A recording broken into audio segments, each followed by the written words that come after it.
മൂടൽമഞ്ഞ് തഴുകിയ മലനിരകൾക്കിടയിൽ കാലത്തിൻ ശബ്ദം ഇന്നും മതിലുകളിൽ മുഴങ്ങുന്ന ഒരിടമാണ് ഇടുക്കി ജില്ലയിലെ കുട്ടിക്കാനത്തിനും വാഗമണിനും സമീപമുള്ള പ്രശസ്തമായ അമ്മച്ചി കൊട്ടാരം. ഏകദേശം 200 വർഷത്തിലേറെ പഴക്കമുള്ള ഈ കൊട്ടാരം ഒരു കാലത്ത് തിരുവിതാംകൂർ രാജവംശത്തിൻ്റെ വേനൽക്കാല വസതിയായി അറിയപ്പെട്ടിരുന്നു. 25 ഏക്കറോളം വ്യാപിച്ചു കിടക്കുന്ന കാടിനകത്ത് സ്ഥിതി ചെയ്യുന്ന ഈ രാജകീയ സ്മാരകം ഇന്നും കൗതുകവും നിഗൂഢതയും നിറഞ്ഞ കഥകൾ പറഞ്ഞുകൊണ്ടിരിക്കുന്നു. പീരുമേട് ഭാഗത്തുള്ള ഗ്രീൻ റോക്ക് എസ്റ്റേറ്റ് സമീപമാണ് ഈ കൊട്ടാരം നിർമ്മിച്ചിരിക്കുന്നത്. തിരുവിതാംകൂർ മഹാരാജാവിൻ്റെ ഭാര്യമാർ താമസിച്ചിരുന്ന സ്ഥലമായതിനാലാണ് ഇതിന് അമ്മച്ചി കൊട്ടാരം എന്ന പേര് ലഭിച്ചത്. തിരുവിതാംകൂർ രാജവംശത്തിലെ പഴയ മാതൃകേന്ദ്ര സമ്പ്രദായത്തിൽ രാജാവിൻ്റെ ഭാര്യ രാജ്ഞിയായിരുന്നു.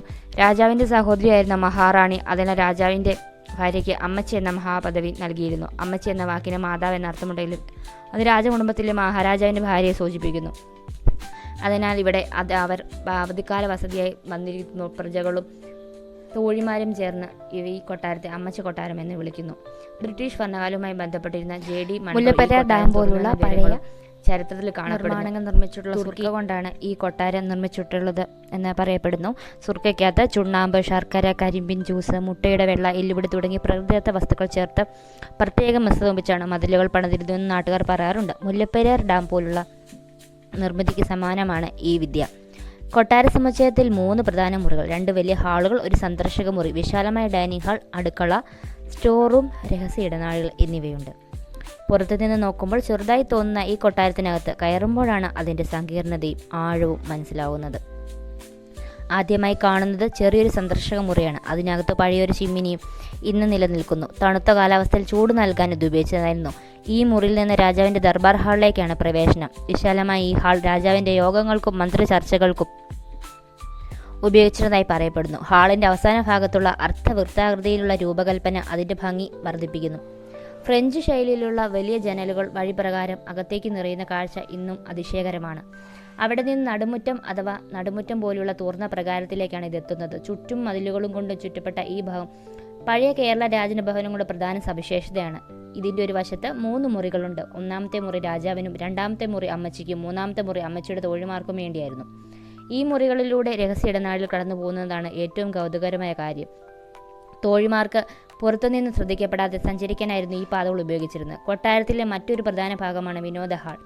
രാജകുടുംബാംഗങ്ങൾക്കും അനുയായികൾക്കും സംഗീത നൃത്ത പരിപാടികൾ നടത്താൻ ഈ ഭാഗം ഉപയോഗിച്ചായിരുന്നു.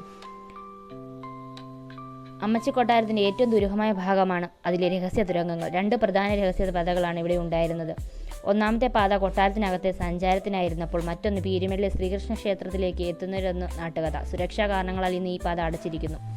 ചിലരുടെ അഭിപ്രായത്തിൽ ഏകദേശം 10 കിലോമീറ്റർ ദൂരമുണ്ടായിരുന്നുവെന്നാണ് പറയപ്പെടുന്നത്. ഈ തുരങ്കങ്ങളെക്കുറിച്ചുള്ള കഥകൾ ഇന്നും നാട്ടുകാരിൽ ആവേശവും ഭയവും ഒരുപോലെ ഉണർത്തുന്നു.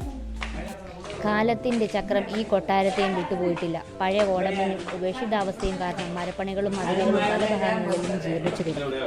എന്നിരുന്നാലും തകർന്ന മതിലുകൾക്കിടയിലും പഴയ രാജകീയ ഭംഗി ഇന്നും തെളിഞ്ഞു നിൽക്കുന്ന കാടുകൾക്കിടയിലൂടെ മഞ്ഞ് നിറഞ്ഞ വഴിയിലൂടെ കൊട്ടാരത്തിലേക്ക് എത്തുമ്പോൾ ഒരാൾക്ക് മറ്റൊരു കാലഘട്ടത്തിലേക്ക് കടന്നു പോകുന്നതായി നിരവധി മലയാള സിനിമകൾക്കും ഈ കൊട്ടാരം ലൊക്കേഷനായിട്ടുണ്ട്. പ്രത്യേകിച്ച് ദുരൂഹതയും രാജകീയതയും ആവശ്യമുള്ള സിനിമകളിൽ ഈ കൊട്ടാരത്തിൻ്റെ പശ്ചാത്തലം ഏർപ്പെടുത്തിയിട്ടുണ്ട്. മോഹൻലാൽ, പൃഥ്വിരാജ്, ഫഹദ് ഫാസിൽ തുടങ്ങിയവരുടെ ചിത്രങ്ങൾ, ഇന്ദ്രജാലം, കാർബൺ, ലൂസിഫർ തുടങ്ങിയ സിനിമകൾ ഈ സ്ഥലം കൂടുതൽ പ്രശസ്തമാക്കി.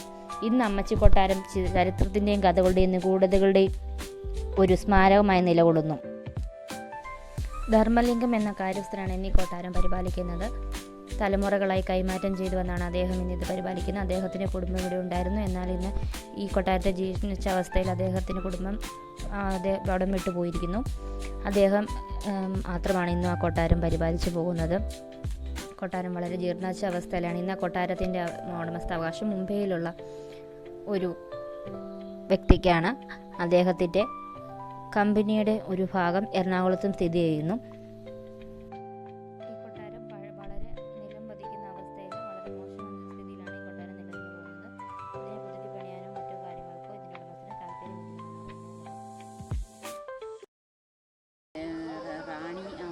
റാണി താമസിച്ചിരുന്ന മുറികളും ഉപയോഗിച്ചിരുന്ന കട്ടിലുകളും പാത്രങ്ങളും എല്ലാം നമുക്ക് നല്ല ഭംഗിയായിട്ട് പറഞ്ഞു തന്നു ആ മനുഷ്യന്.